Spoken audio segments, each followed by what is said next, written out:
देश भर में शारदीय नवरात्रि प्रारंभ होते ही शक्ति मंदिरों में श्रद्धालुओं की भीड़ सुबह से उमड़ रही है।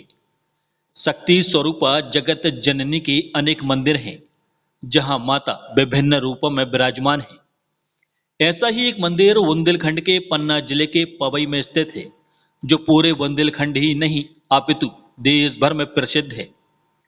ऐसा ही एक मंदिर है जो विद्या पर्वत श्रृंखला की तलहटी में बसे पन्ना जिले की पवई में है, जिसका नाम जुबा पर आता है तो जेहन में दिव्य शक्ति मां काली का दिव्य दर्शन सामने आता है। वैसे तो शक्ति स्वरूप नारायण के अनेक रूप हैं, जो देश भर के अलग अलग स्थान पर शक्ति पीठ के रूप में विद्यमान हैं। दुर्गा सप्तशती में वर्णित नव देवियों में मां कलेही सप्तम देवी कालरात्रि ही हैं। अष्टभुजाओं में शंख, चक्र, गदा, तलवार और त्रिशूल उनके हाथों में हैं। पैर के नीचे भगवान शिव हैं। उनके दाएं भाग में हनुमान जी तथा बाएं भाग में बटुक भैरव विराजमान हैं। मां हाथ में भाला लिए महिषासुर का वध कर रही हैं। यह विलक्षण प्रतिमा 14-16 शताब्दी की चंदेलकालीन है। मां कलेही पवई नगर से 2 किलोमीटर की दूरी पर पतने नदी के तट पर विराजमान है। इस स्थान की छटा बड़ी मनोरम है। यहाँ संपूर्ण भारत के सभी अंचलों बुंदेलखंड, बघेलखंड, मालवा, निमाड़ आदि से मां के दर्शनों के लिए लोग आते हैं।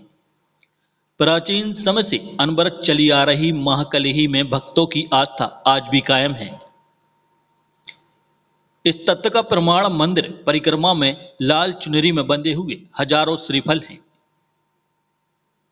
यहाँ भक्त अपनी मन्नत लेकर आते हैं और सच्चे मन से मां कलेही की आराधना करके श्रीफल को लाल चुनरी में लपेट कर बांध देते हैं तथा मन्नत पूर्ण होने पर श्रीफल को छोड़कर मनोकामना पूर्ण होने पर शुभ संकेत देते हैं।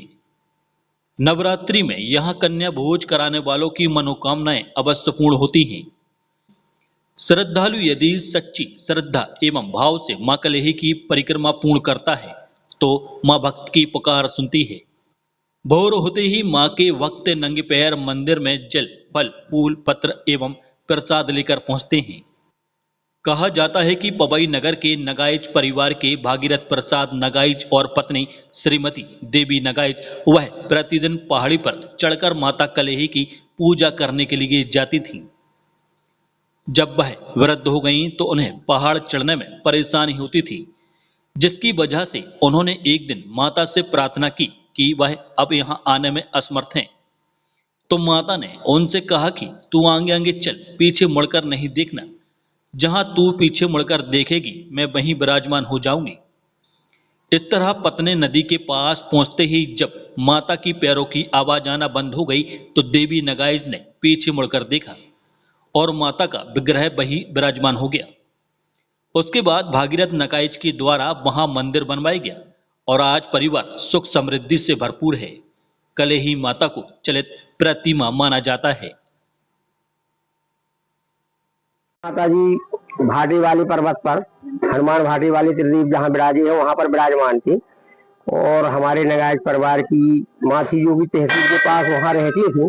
भागीरथ नगाइच तो उनकी पत्नी थी और उनको 60 वर्ष तक कोई पुत्र नहीं थे, कोई संतान नहीं थी। तो वहाँ माता के यहाँ सेवा पूजा करने जाती थी और वहां पर प्रतिदिन जब 2 माह का गर्भ हुआ उनकी कृपा करना चल नहीं पाती थी और माता तुमको चलना पड़ेगा। तो उन्होंने कहा कि तुम देखना मत और चलो मैं आती हूँ। तो वो चली आई सुनसुनाती हुई। यहाँ उन्होंने देखा तब तो माता का विग्रह जैसा का तैसा यहाँ विराजमान हो गया। तो भागीरथ नगाइच ने मंदिर बनवाया वहां पर और तभी से माता जी का मंदिर और सभी विकास कार्य जो भी है भक्तगणों के द्वारा चले और यहाँ पर पूजा अर्चना होती है। सिद्धपीठ है, चलित मूर्ति है जो कि यहाँ पर सभी भक्तों की मनोकामनाएं पूरी होती है। और नगाइच परिवार के जो लोग हैं हर वर्ष चैत्र में और कुंवर में जब आरी निकालते हैं और यहाँ पर ब्रजभूषण होलिया जी उनकी सेवा पूजा में निरंतर करते चले आ रहे हैं और आज भी कर रहे हैं। ये मां कलेही माता का मंदिर आदिकाल से प्राचीन मंदिर है और अष्टभुजी पाषाण प्रतिमा है। चरणों में शंकर जी लेटे हुए हैं। यहाँ बुंदेलखंड ही नहीं, मध्य प्रदेश नहीं, संपूर्ण भारतवर्ष से कोने कोने से लोग यहाँ आते हैं अपनी मान्यता, अपनी मनोकामना पूरी करने के लिए। यहाँ पे दीपक जलाए जाते हैं, अखंड ज्योति 9 दिवसीय दीपक जलाए जाते हैं। कुछ श्रद्धालु यहाँ मनौती के तौर पर नारियल बांधते हैं और जिनकी जैसी मनोकामना होती है, पुत्र प्राप्ति, नौकरी प्राप्ति, संतान, विवाह, घर मकान आदि जो भी उनकी मनोकामनाएं होती है, मां कलेही उनकी मनोकामना पूर्ण करती है। पंचमी पर यहाँ पे बड़ी आरती होती है और महाआरती अष्टमी में इधर पे की जाती है। 9 दिवसीय भंडारे का आयोजन भी किया जाता है और 9 दिवसीय अखंड ज्योति भी जलाई जाती है। दूर दूर से लोग आते हैं, यहाँ माँ पत्नी नदी सामने बह रही है, वहां से जल भरते हैं और जल माता को चढ़ाते हैं और धूप दीप अगरबत्ती आरती से अपनी मनो इच्छा अनुसार वो पूजन करते हैं और अपनी मनोकामना की पूर्ति करते हैं।